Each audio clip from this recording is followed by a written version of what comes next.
throw business and public services under a bus simply to protect his own career.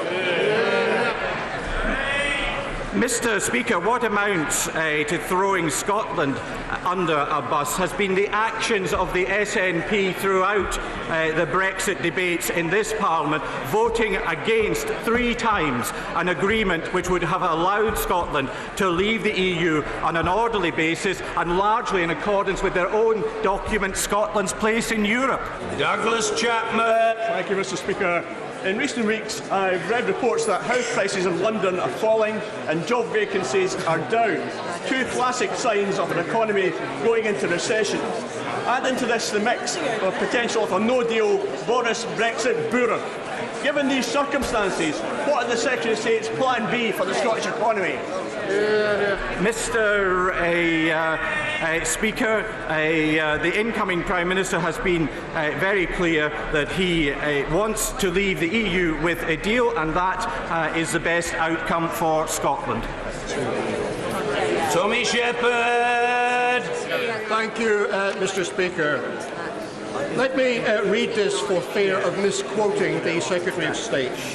He told the last Scottish Conservative Party conference, "Unfortunately, Mr. Johnson seems to behave in a way that suggests he is only focused on his own self-interest and not in the interests of our country, and I find that very disappointing." Can I ask the Secretary of State, has he now overcome his disappointment, and will he continue to serve the new Prime Minister? Mr. Speaker, just like him and his colleagues, everything I am ever said is on the record. But what I want to make clear is that my priority remains Scotland's place within the United Kingdom, and that, in government or out, will be my continuing priority. Tommy Shepherd. Mr. Speaker, the House will observe that that is not actually an answer to my question. He sits beside Cabinet colleagues who have demonstrated integrity and conviction in deciding that they will resign over the question of a no-deal Brexit. If he is against a no-deal Brexit, would it not be a better look for Scotland for him to do likewise rather than wait to be sacked or abolished? Well, Mr. Speaker, of course, the honourable gentleman's position isn't a deal Brexit or a no-deal Brexit. It's no Brexit. That's what he's seeking to bring about. But there is no evidence that the SNP has at any time been serious about getting a deal for Scotland. On each occasion they've had the opportunity to vote for a deal, they have voted against it. Finally and briefly, Anna Soubry. Thank you very much, Mr. Speaker. Mr. Speaker, I hope that the Secretary of State stays in his position. But apparently, in order to do so, he's going to have to sign the pledge.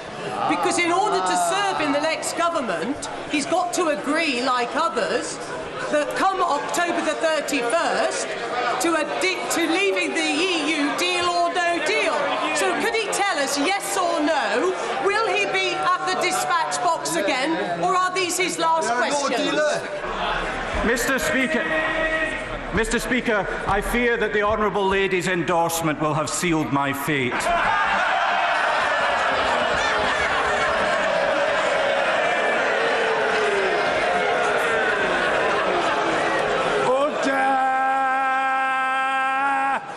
Questions to the Prime Minister. Ruth Cadbury. Question number 1, Mr. Speaker. Thank you.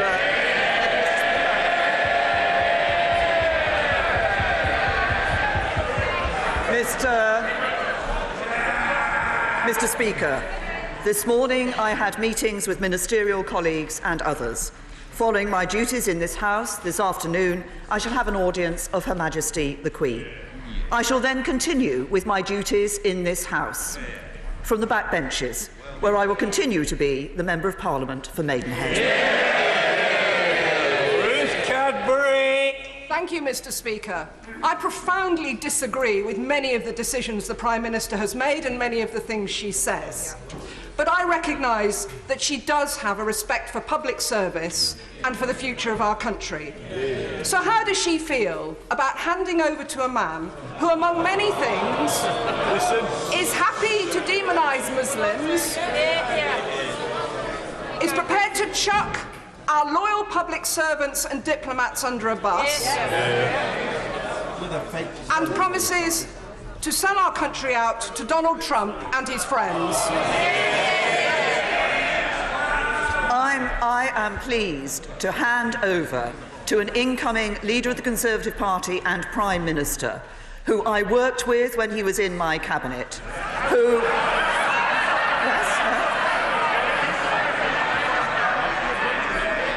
and who is committed as a Conservative who stood on a Conservative manifesto in 2017 to delivering on the vote of the British people in 2016 and to delivering a bright future for this country. Bob Blackman. Thank you, Mr. Speaker. I rise to not only thank my right honourable friend for her loyal service as Prime Minister over the last 3 years, but also for her 33 years in public service, which is a record to be proud of, but also to thank her for her personal support in helping me get my private member's bill, the Homelessness Reduction Act, onto the statute book. Does my right honourable friend agree with me that it is far better to help people and prevent people from becoming homeless, to use the taxation system to combat obesity and to prevent people from smoking in the first place? Does she agree with me that prevention is far better than a cure? First of all, can I say to my honourable friend, can I thank him for all the work that he did on his Homelessness Reduction Act? Can I also say, crucially, we are actually seeing that Act having an impact, and that is so important for people who are benefiting from the work that he did. He's been doing a lot of work, I know, as part of the Smoking and Health APPG, and I agree that we do need to start viewing health as an asset to protect throughout our lives. That's why we've taken bold action on smoking and on childhood obesity. And I'm proud that we've delivered the biggest ever cash boost in the history of the National Health Service, but also a long-term plan that, as my honourable friend says, will focus on prevention. Prevention also focusing on cancer care and mental health, but making sure that we are trying to ensure that people do not get into the situation where they are in that ill health in the first place. Preventing smoking, preventing obesity are key parts for better lives for people in the future. Jeremy Corbyn. Thank you, Mr. Speaker. Today marks the final day in office for the Prime Minister, and I pay tribute to her sense of public duty. Public service should always be recognised. Being an MP, a minister, or indeed a Prime Minister is an honour that brings with it huge responsibility and huge pressures, both personally and, I'm sure, the Prime Minister and probably the whole House would agree, on those very closest to us, who often are not able to answer back for the criticisms made against them. So I hope, Mr. Speaker, that she has a marginally more relaxing time on the back benches, and perhaps, like the Chancellor, even helping me to oppose the reckless plans of her successor.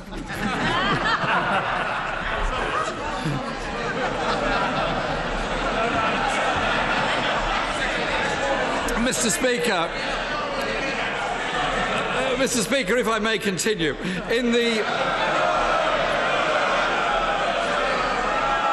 I'm glad the government party's in such good heart today, Mr. Speaker. For tomorrow they won't be. Mr. Speaker, in the last 3 years, child poverty has gone up. Pensioner poverty has gone up. In-work poverty has gone up. Violent crime has gone up. NHS waiting times have gone up. School class sizes have gone up. Homelessness has gone up. Food bank use has gone up. Does the Prime Minister have any regrets about any of those things I've just said? Can I say to the right honourable gentleman, it's very good to see the Conservative Party in good heart, which is more than I can say for the Labour Party. Let me just tell the right honourable gentleman, let me just say something to the right honourable gentleman about my record over the last 3 years and how I measure my record over the last 3 years. It's in the opportunity for every child who is now in a better school. It's in the comfort for every person who now has a job for the first time in their life.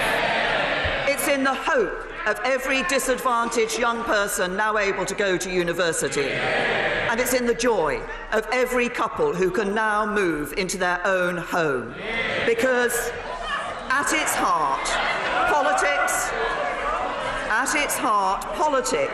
isn't about exchanges across these dispatch boxes, nor about eloquent speeches or media headlines. Politics is about the difference we make every day to the lives of people up and down this country. They are our reason for being here, and we should never forget it. Jeremy Corbyn! Mr. Speaker, politics is about real life. Politics is about what people suffer in their ordinary lives. And I didn't mention that per pupil school funding has gone down. Police numbers are down. GP numbers are falling.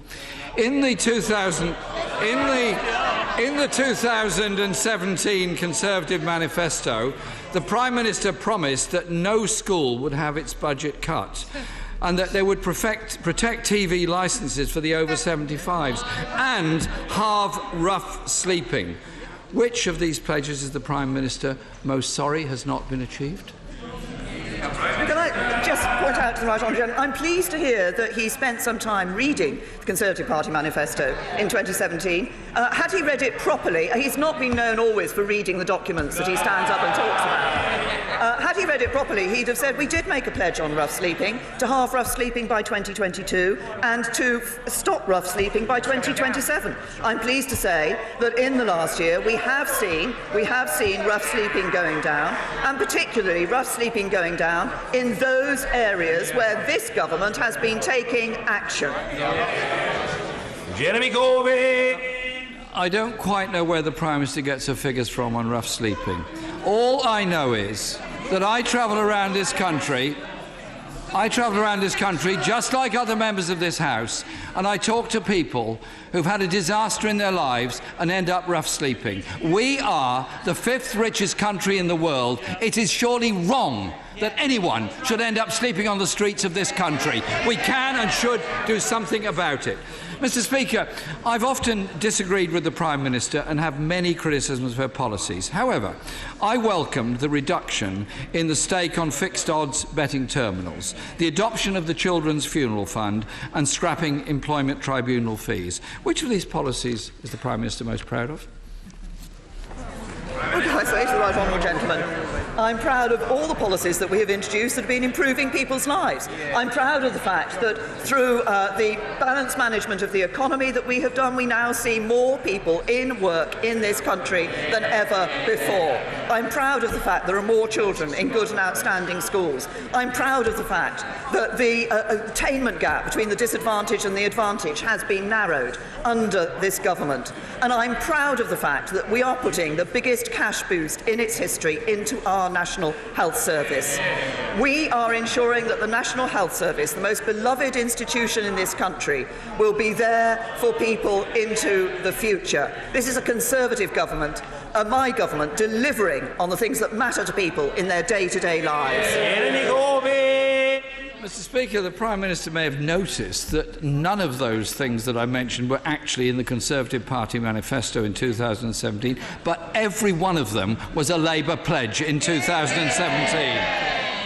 On Brexit, the Prime Minister's own red lines ruled out any sensible compromise deal. Only after she had missed her own deadline to leave did the Prime Minister even begin to shift her position. But by then, she no longer had the authority to deliver. Her successor has no mandate at all. Does she have confidence that the Right Honourable Member for Uxbridge will succeed where she has not? Can I just say to the Right Honourable Gentleman, I worked tirelessly to get a good deal for the UK, and I also worked hard to get that deal through this Parliament. I voted for the deal. What did the Right Honourable Gentleman do? He voted against a deal, he voted to make no deal more likely, and when there was a prospect of reaching consensus across this House, the Right Honourable Gentleman walked away from the talks. At every stage, he his only interest has been playing party politics. And frankly, he should be ashamed of himself.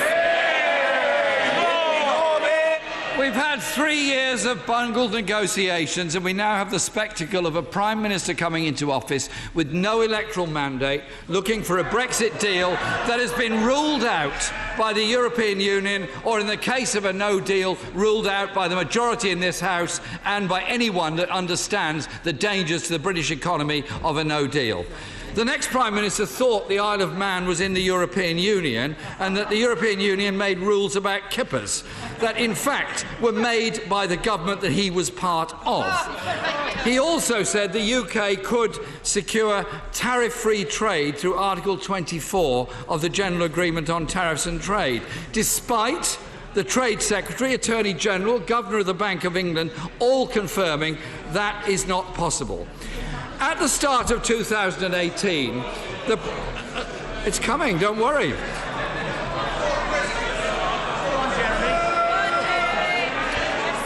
At the start of 2018, Mr. Speaker, the Prime Minister herself set up a new unit to counter fake news, charged with combating disinformation. How successful does she think that's been? I have to say to the right honourable gentleman that I fear that our success hasn't been what we wanted it to be, from the amount of fake news and fake information he uses at that dispatch box. Well, maybe, Mr. Speaker, she can have a word with her successor on the way out. But let me conclude by welcoming some for today. Mr. Speaker, let me conclude by welcoming some of the Prime Minister's notable U-turns over the last couple of years. The cruel dementia tax was scrapped. Plans to bring back grammar schools were ditched. The threat to the pensions triple lock was abandoned.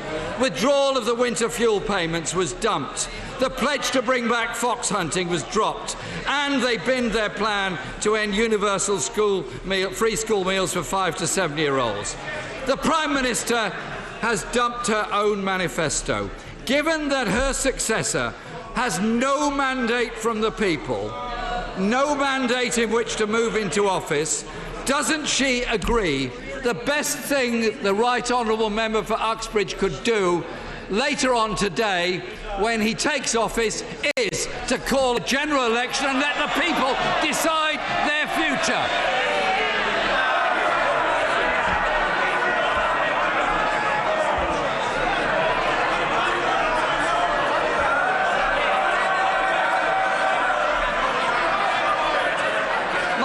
Answer to the right honourable gentleman is no. And if he wants to talk about people ducking manifesto commitments and commitments made during a general election campaign, can we remember what the Labour Party, the right honourable gentleman, said about student debt? Going to abolish student debt? After the election, no, he rose back on that promise, What did he say during the general election? He was committed to Trident. What does he say after the general election? No, he's not committed to Trident at all. He has broken promise after promise to the people of this country. But I say to the right honourable gentleman, as this is the last time that we will have this exchange across these dispatch boxes,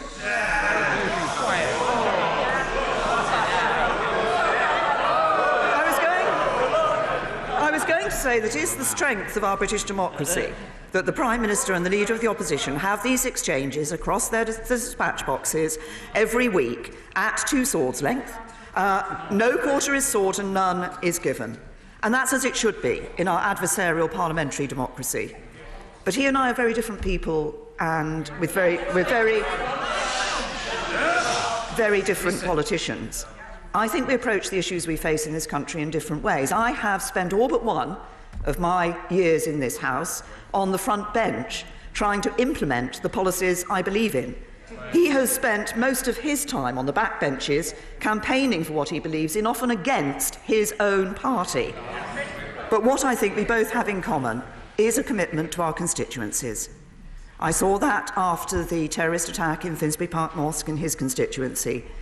But perhaps I could just finish my exchange with him by saying this.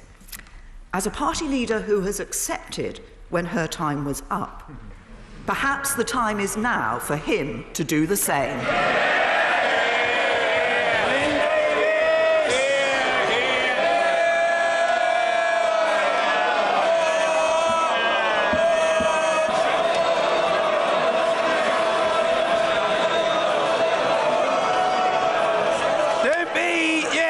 Don't be shy, Mr. Davis. Assert yourself, man. We must hear from you.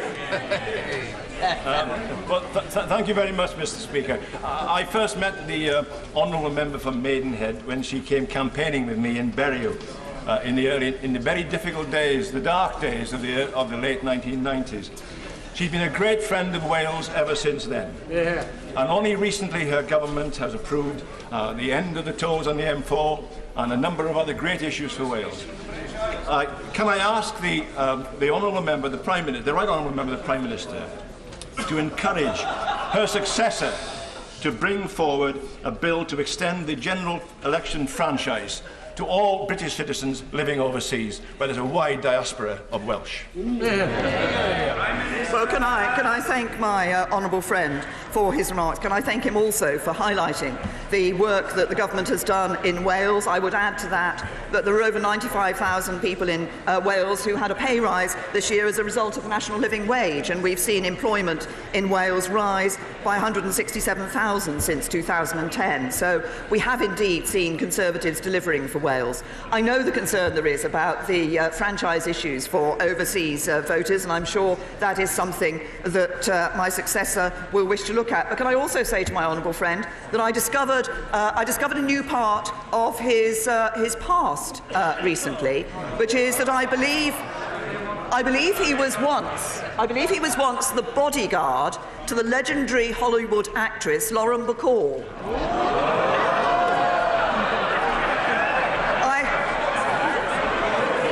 I have to say, Mr. Speaker, I think his red face tells us all. Ian Blackford. Thank you, Mr. Speaker.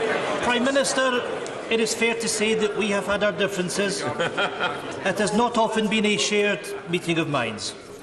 However, with the Prime Minister standing down today, the time for holding the Prime Minister to account has passed. Mr. Speaker, the burdens of office are considerable. The loneliness of leadership can be stark. Whilst there are times we have clashed on points of political difference, equally we have stood together when it has been right to do so. Over Salisbury and over the threats to the UK's national security. The Prime Minister has made sure that opposition leaders were informed rightly at key moments in national security. And in particular, her Chief of Staff, Gavin Barwell, has always sought to make sure that I was kept informed of important developments. Prime Minister, I wish you and Philip all the best for the future. As the Prime Minister departs, is she confident that the office of Prime Minister can be upheld by her flagrant successor?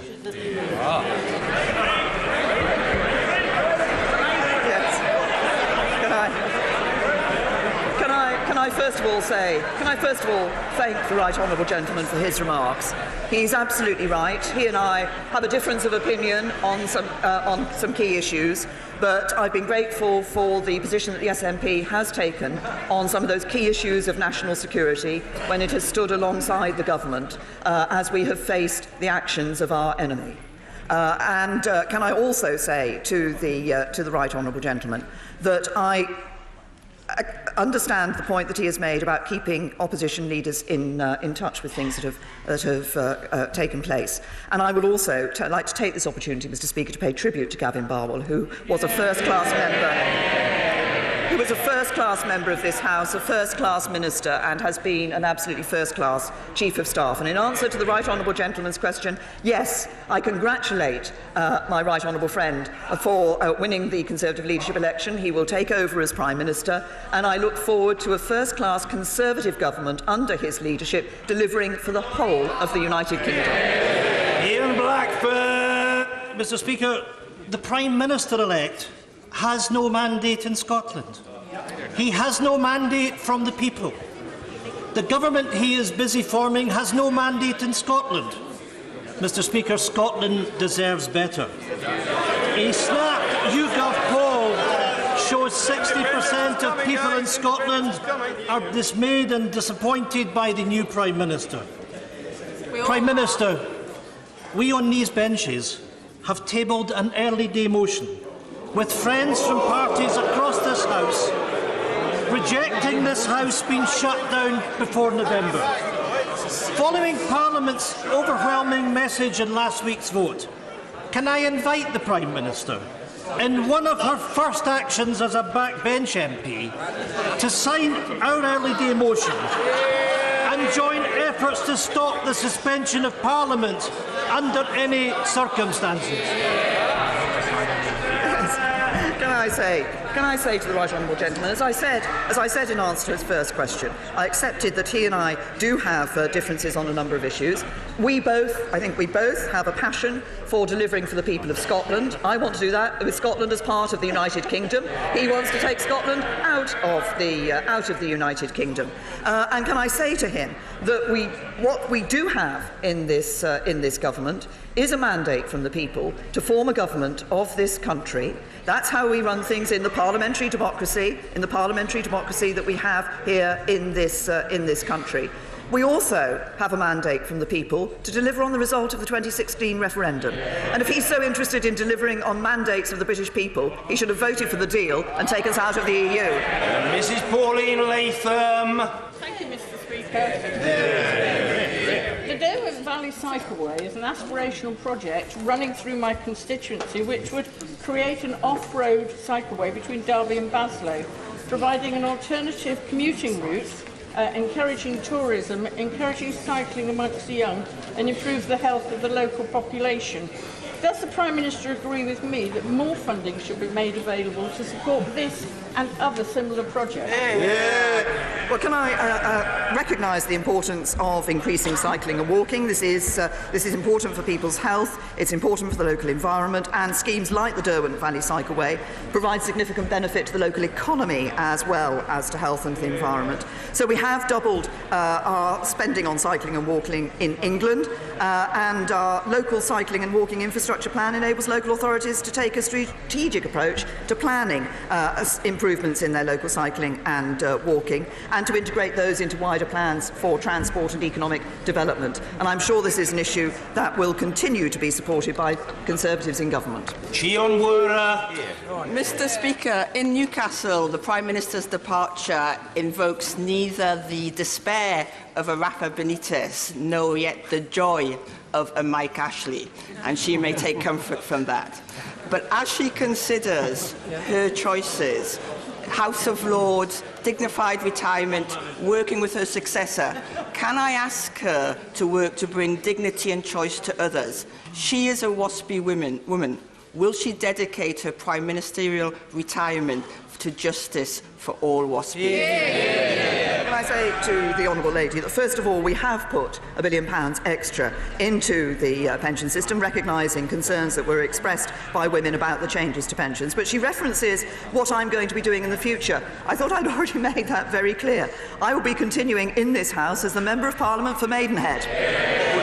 Closed question, Michael Fabricant. Question 14, sir.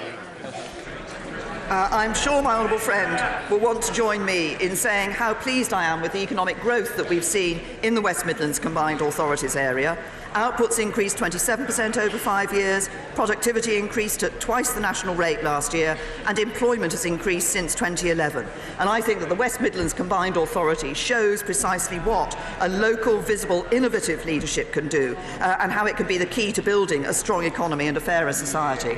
Michael Fabricant. With the Prime Minister's active encouragement, the Mayor of the West Midlands was elected in May 2017, and she has supported him and the region ever since.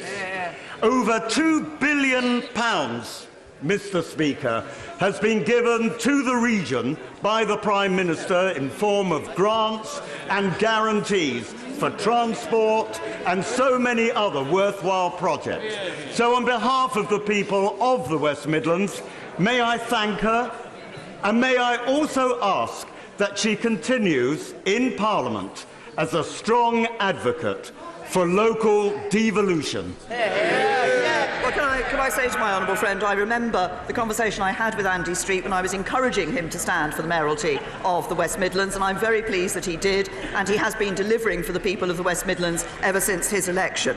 Can I also thank my honourable friend for highlighting the excellent work that we have done for the West Midlands. Government working with that combined authority shows the benefits of the very local devolution that my honourable friend has referred to, and I think this is a very good example of what that innovative leadership, that visionary leadership can do at a local level in improving the lives of people.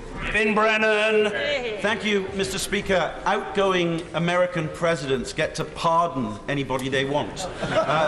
If she could, would she pardon her successor for sabotaging her premiership purely for his own personal ambition?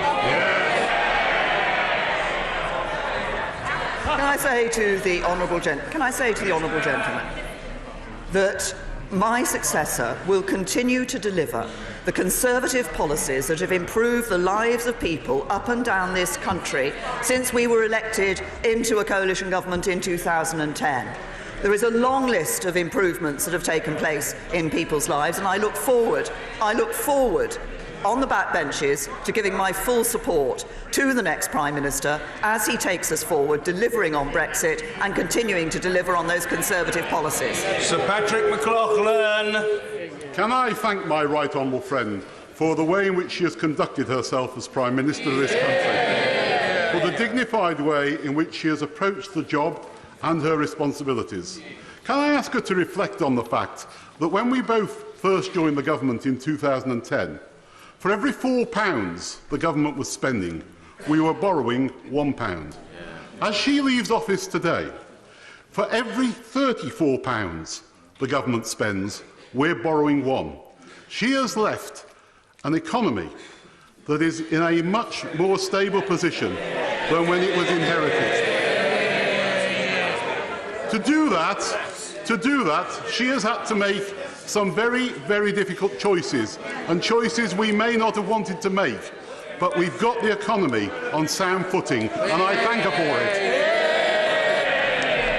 Well, can I thank my right honourable friend for pointing out that fact about government borrowing and for highlighting the work that we have done for the economy, delivering that balanced approach. And I'd like to thank my right honourable friend, the Chancellor, for the work that he has done in delivering that. What does that mean? It means borrowing at its lowest level for 17 years. It means the lowest unemployment since the 1970s, wages growing at their fastest time in a decade, and debt falling.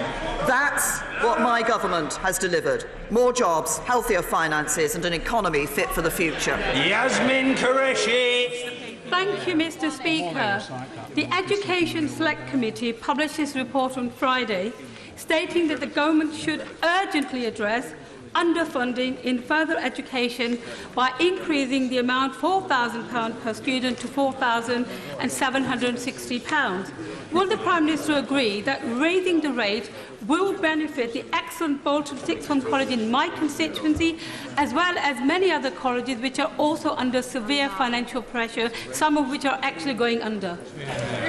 I say to the honourable lady that obviously I will always look at Select Committee reports with care, but actually I commissioned a review, the Auger review, about post-18 funding in education. That review has been very clear that more money needs to go into further education and more money into sixth forms. I want to see that happening. Indeed, I think that just as my government has given a priority to the National Health Service in looking at funding for the future, the next government should give a priority to education so that we can see that money going into FE and sixth forms and ensuring that for every young person there is an avenue through education and training that suits them, that suits their talents and gives them the best opportunities for their future. Helen Grant. Mr. Speaker, the Prime Minister has always been a great champion of victims of domestic violence as Prime Minister and as Home Secretary, and she's directed many, many millions of pounds during her time into improving those support services.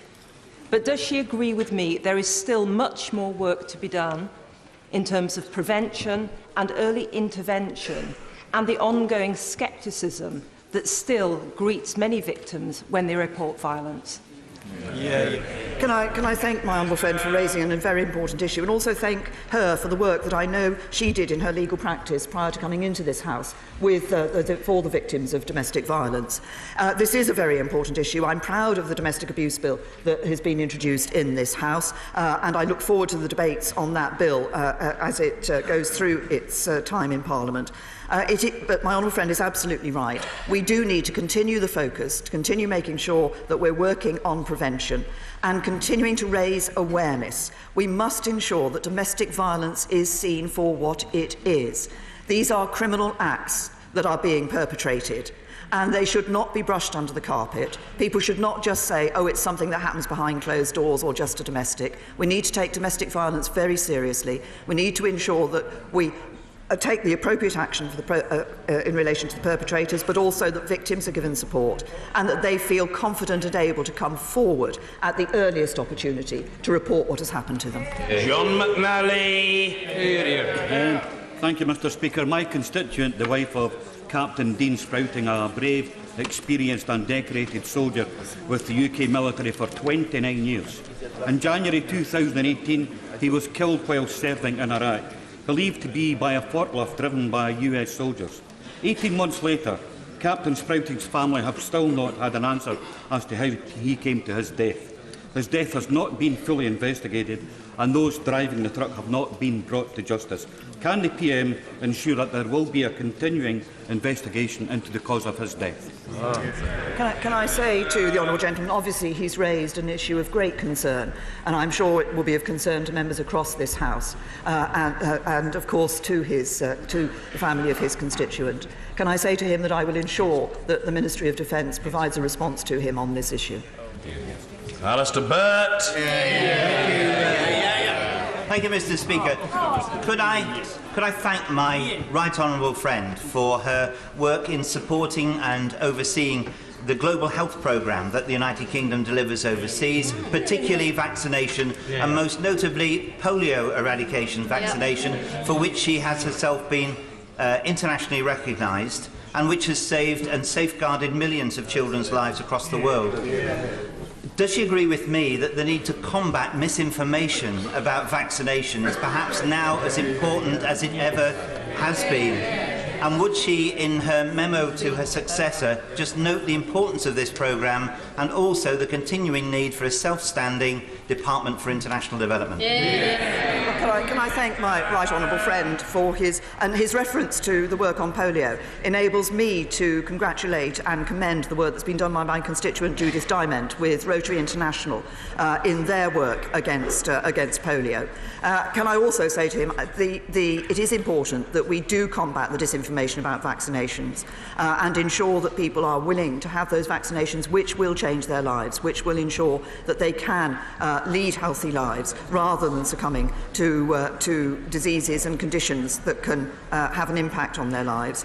Can I also say to him, I'm proud of the fact that we have a Department for International Development. I'm proud of the fact that we've legislated for 0.7% of GNI to be spent on development aid overseas. That is an important element of global Britain, an important element of our standing in the world. Tom Brake. Thank you, Mr. Speaker. Last Friday, I had the honour of witnessing the presentation of the Légion d'honneur to Helen Aldwinkle, who is a constituent, for the work that she did at Bletchley Park as a codebreaker in World War II. She played a critical role in defeating the most disgusting fascist ideology. So will the Prime Minister, on her last day at the dispatch box, join me in saying that all politicians should remember the common goals which united people like Hélène, and they must never resort to, nor fail to call out nationalistic rhetoric which paints others as enemies, victimises minorities or espouses racism, and if they do, they are neither fit to be a president nor a prime minister. Can I say to the right honourable gentleman that, as I have said on a number of occasions in the past, it behoves all of us as politicians, indeed all in public life, to be careful about the language we use and to ensure that we give a very clear message that there is no place in our society for racism or for hate crime, and we should all act to ensure that we deliver on those sentiments. Can I also say to him to thank Hélène for her work at Bletchley Park and all those who worked at Bletchley Park. Unsung for some considerable time, they played an absolutely crucial part in our ability to defeat fascism in the Second World War, and we should be very proud of the work that they did, and I'm grateful for the opportunity he's given for this House to celebrate it. Heath Simpson. Can I begin, Mr. Speaker, by commending the Prime Minister in her term of office for her stamina and her courage, whatever our views on Brexit and other issues, and the support that she received from her husband Philip. For many of us, our husbands, wives, partners are the unsung heroes. May I now ask her a specific question? She is going to the Palace this afternoon, and we assume that she's going to recommend that the Right Honourable Member for Uxbridge succeeds her as Prime Minister. But can she tell the House one piece of real hard advice that she would like to give him on being Prime Minister?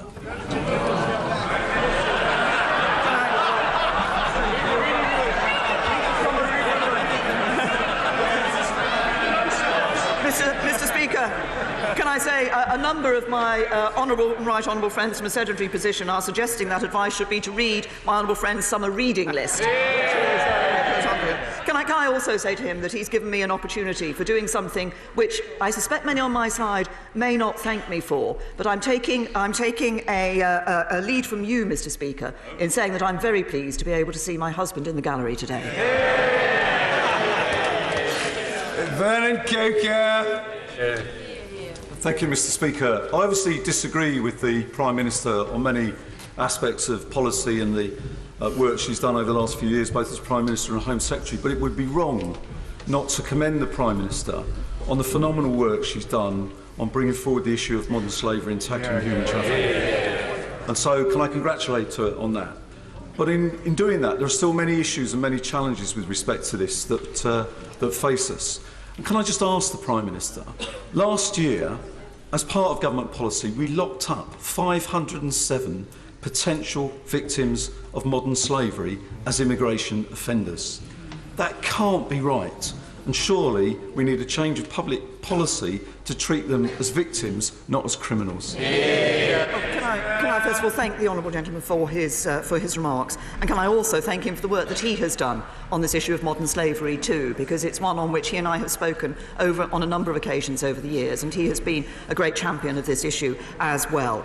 As he will know, in the Modern Slavery Act that we passed in 2015, we did take action in relation to those individuals who could find themselves at the receiving end of criminal charges as a result, but effectively because they had been forced to act in that way because of modern slavery, and that was dealt with in that issue. We have been looking at how we deal with victims at the referral mechanism, and it is important. We've had an independent review of the Modern Slavery Act that has proposed and made a number of recommendations for improving the way in which victims are treated, and we will be taking most of those recommendations on board.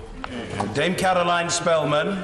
Speaker, and further to the honourable gentleman's mention of modern-day slavery, I think it's right to record that my right honourable friend has long and distinguished service in this House, both in government and in opposition, but her commitment to public service has been outstanding.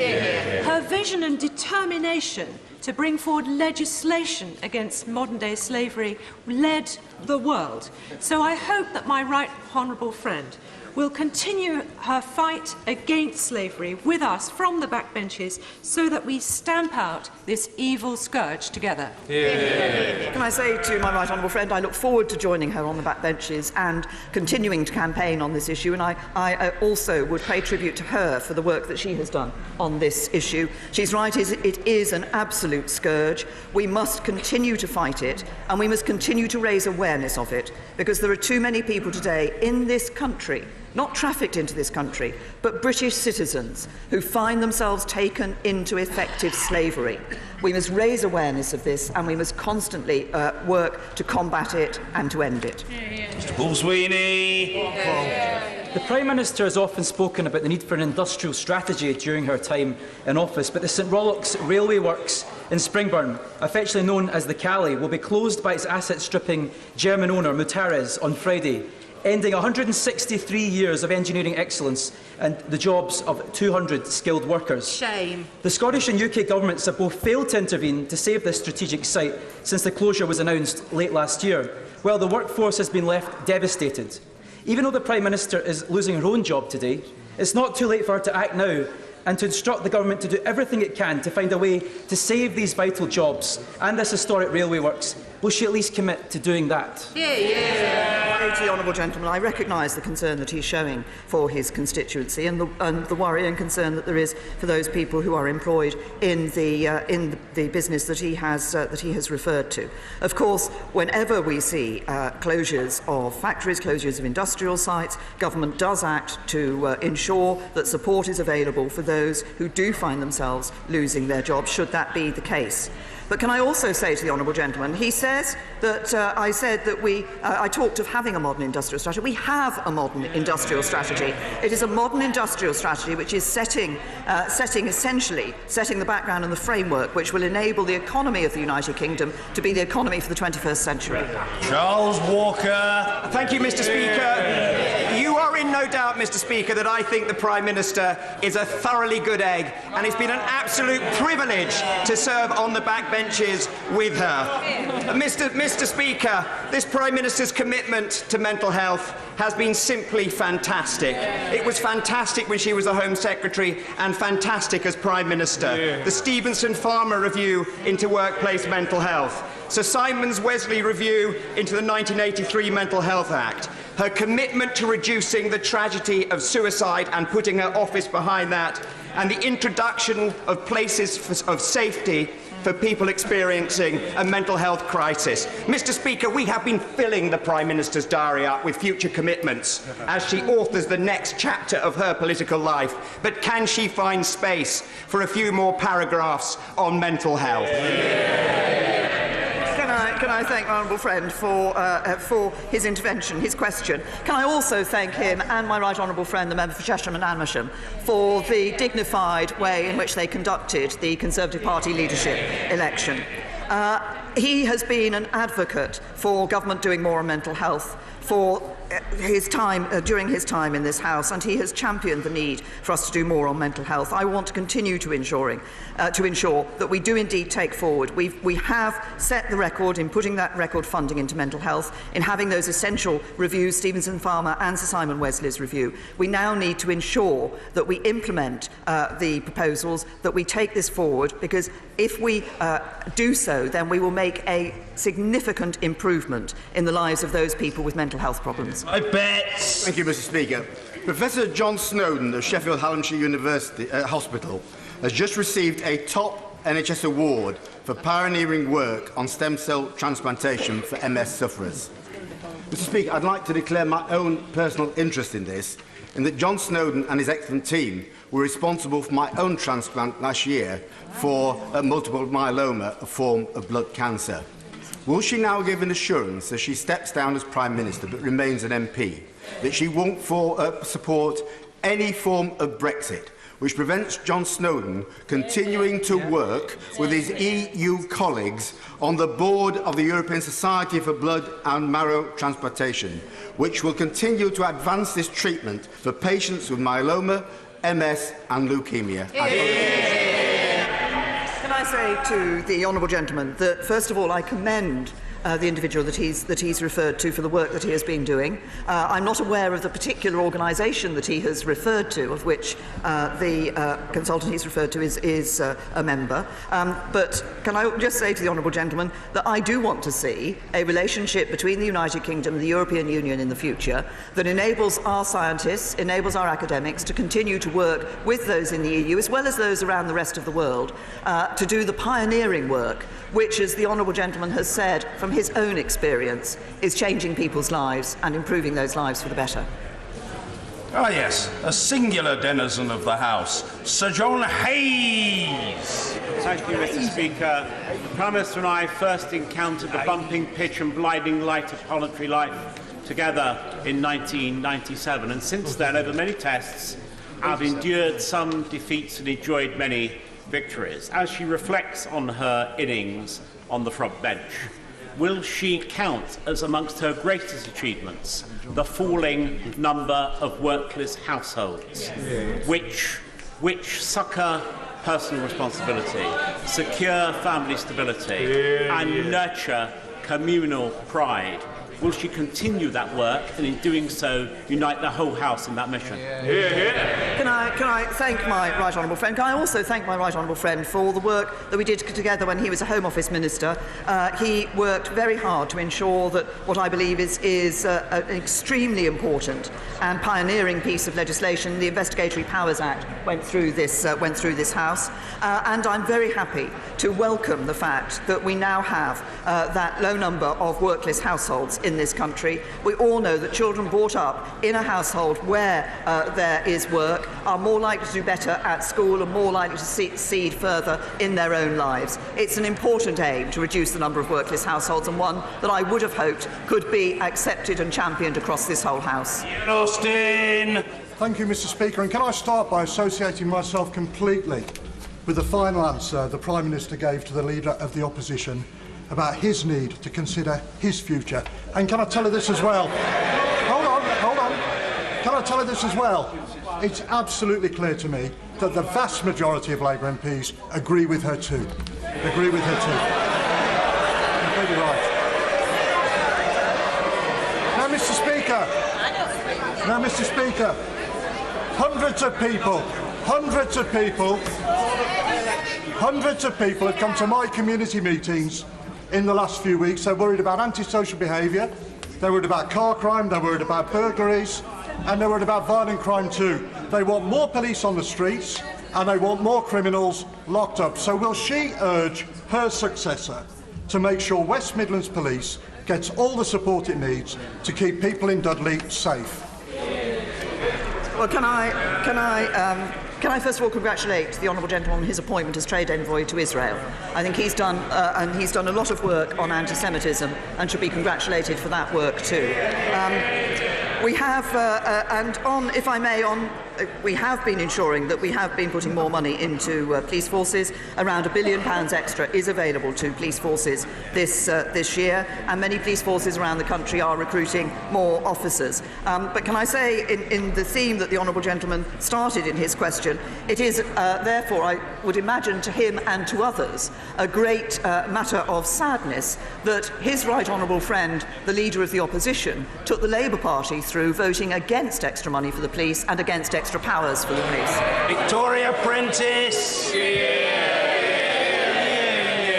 Mr. Speaker, 31 people were killed in Idlib yesterday and many tens of thousands of people displaced again. I would like to thank the Prime Minister for her personal commitment to Syria and for international development more widely, and I would like her to join with me in reassuring the people of Syria that all of us here will continue to remember them. Can I say to my honourable friend, first of all, I commend the work that she did in setting up Singing for Syria, which has been raising funds for people in Syria, and the commitment that she has shown to the people of Syria. We remain, and the Conservative government will remain, committed to working for a political solution in Syria that can provide the stability and security that the people of Syria deserve. Nigel Dodds. Mr. Speaker, and can I join with others in thanking the Prime Minister for her years of public service as Home Secretary and as Prime Minister in the thoroughly decent and dedicated, honourable way she has carried out all of her duties and the very courteous and proper way that she has had in her dealings with us as a party. And working together, we have ensured that there actually is a Conservative and Unionist government of the United Kingdom, which will please many in this House, and I'll also please Labour members by saying that we have ensured that there's no early general election.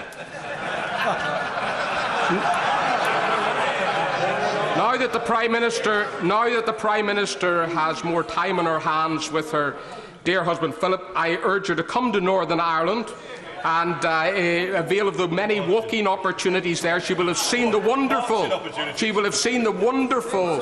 Open Championship this weekend in Royal Portrush.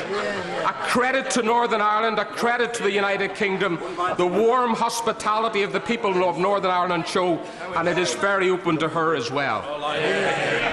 Can I thank the Right Honourable Gentleman and thank him for the discussions that we have had and the support that he has continued to give to the Conservative and Unionist Party so that there is a Conservative and Unionist government in this country. Can I thank him for the warm welcome that he has given for me and Philip to Northern Ireland. I've enjoyed my visits to Northern Ireland, but I'd like to congratulate all those in Northern Ireland involved in putting on the Open Championship at Portrush, with the slight issue of the weather, I think, which may have favoured those who came close to the top of the championship, but it was an excellent championship put on, and I think many people will have seen the delights and benefits of Northern Ireland when they attended that event. Jacob Rees-Mogg. Thank you, Mr. Speaker. As somebody who has not invariably seen eye to eye with the Prime Minister, may I thank her for her remarkable public service and for showing that highest of virtues, a sense of duty, and on top of that, being willing to deal with people who must on occasions have been annoying to her with enormous courtesy. Mr. Speaker, on behalf of many people, may I thank the Prime Minister.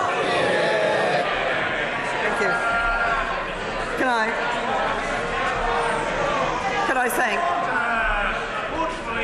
The honourable gentleman's voice carries, I was able to hear his question, but I'm at least as interested to hear the answer. The Prime Minister.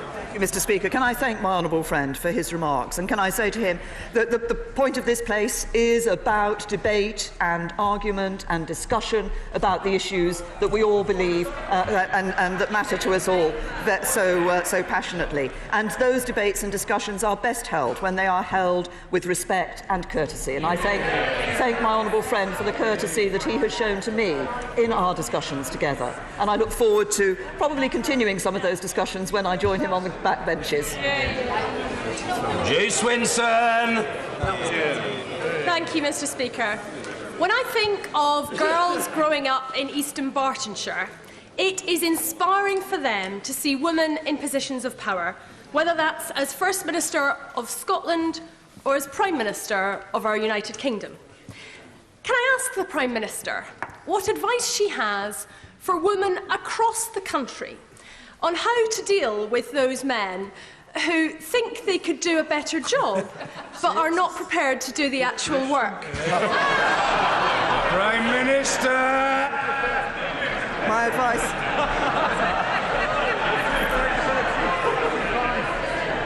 I think my advice to all women is actually be true to yourself. Persevere, keep going, and be true to the vision that you are working for. But can I congratulate the Right Honourable Lady on her election as leader of her party. I'm pleased also that we have a member representing a Scottish constituency who is a leader of a United Kingdom party. And I think it goes to show we are one united kingdom, and MPs from the 4 nations of our union sit in this House on the basis of equality. Can I also say to the Honourable Lady that I congratulate her on becoming the first woman, I believe, to lead the Liberal Party. And as I stand down, I'm pleased to be able to hand the baton on to another female leader of a political party. But as you look around the chamber, I have to say we almost have a full set. She's referred, my party's had 2 women leaders. The Liberal Party now has a woman leader. The SNP has a woman leader, as do the DUP. Plaid and the Greens have. Even, wait for it.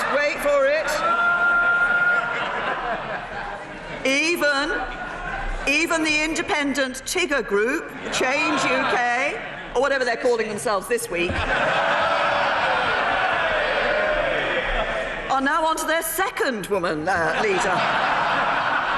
There's only one party in this House letting the side down, the Labour Party.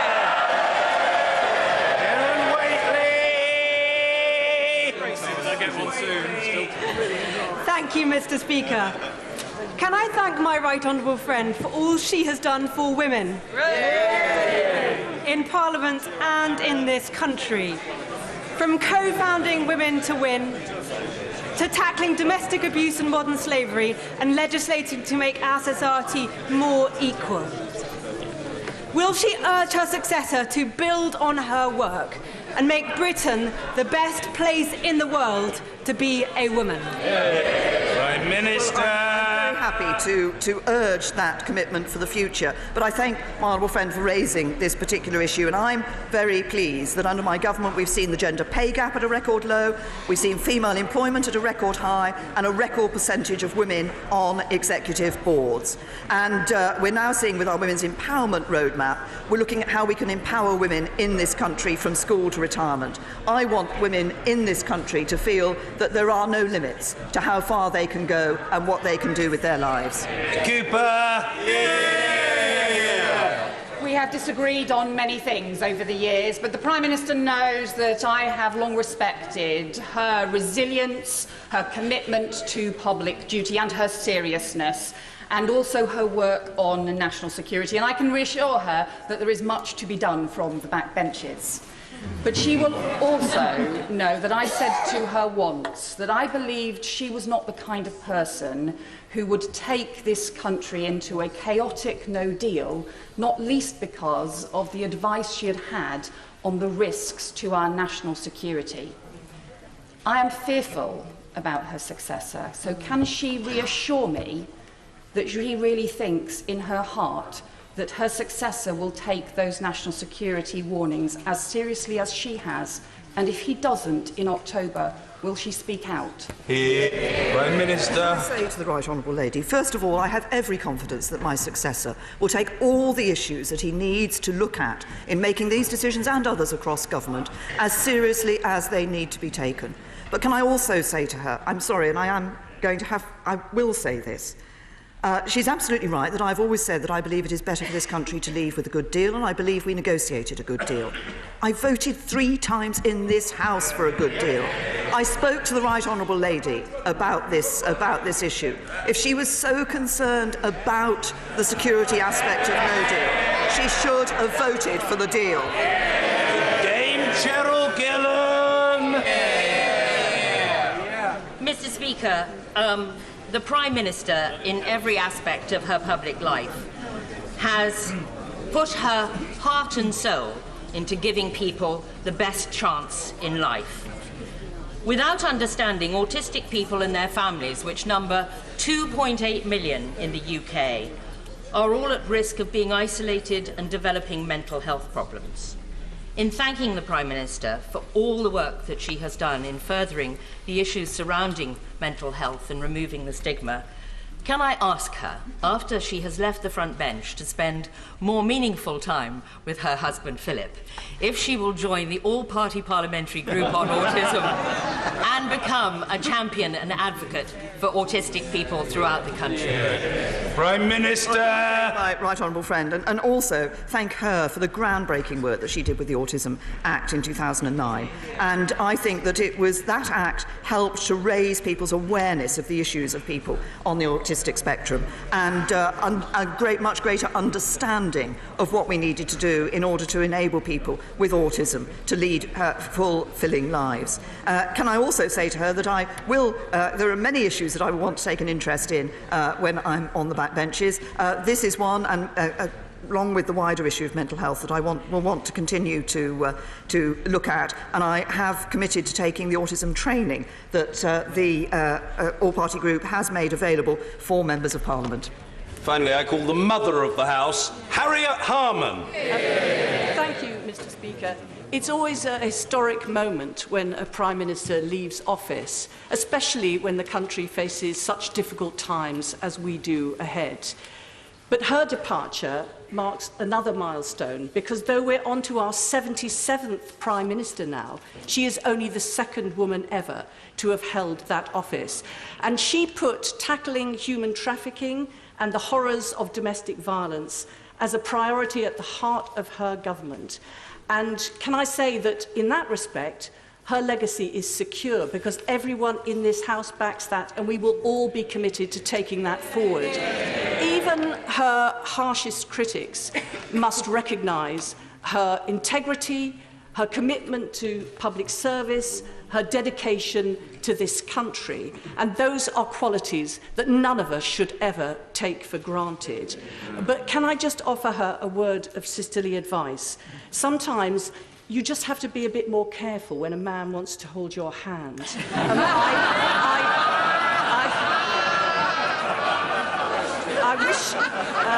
I thank her for her service as our Prime Minister, and I sincerely wish her all the very best for the future. Prime Minister! Well, can I thank the Right Honourable Lady for her question? And of course, the Right Honourable Lady joined this House in 1982 when there was a female Prime Minister, but very few women in this House. And she has played a very important role, and she can be proud of the role that she played in ensuring that more women came into this House as Labour members of Parliament. And she started something which has started to change the face of this House, which has been very important. I, of course, came here in 1997 as one of only 13 Conservative women, and indeed one Labour Member of Parliament approached me to encourage me to sign the private members' bill list, because he assumed as I was a woman I must have been a Labour Member of Parliament. But I'm also proud to have played my part in getting more women MPs in this House, and I'm sure that amongst the women in this House today there is a future Prime Minister, maybe more than one. Later today, as I've said earlier, I will return to the back benches, and it will be my first time in 21 years, so it's going to be quite a change from standing here at the dispatch box. I'm told that over the last 3 years I've answered over 4,500 questions, over 140 hours in this House. More than I might have expected, Mr. Speaker. In future, I look forward to asking the questions. But we are, as the Right Honourable Lady has said, living through extraordinary political times. This House of Commons is rightly at the centre of those events. And that's because of the vital link between every single member of this House and the communities, the commons that we represent. That's the bedrock of our parliamentary democracy and of our liberty. And each one of us, wherever we sit, whatever we stand for, can take pride in that. And that duty to serve my constituents will remain my greatest motivation. Yeah.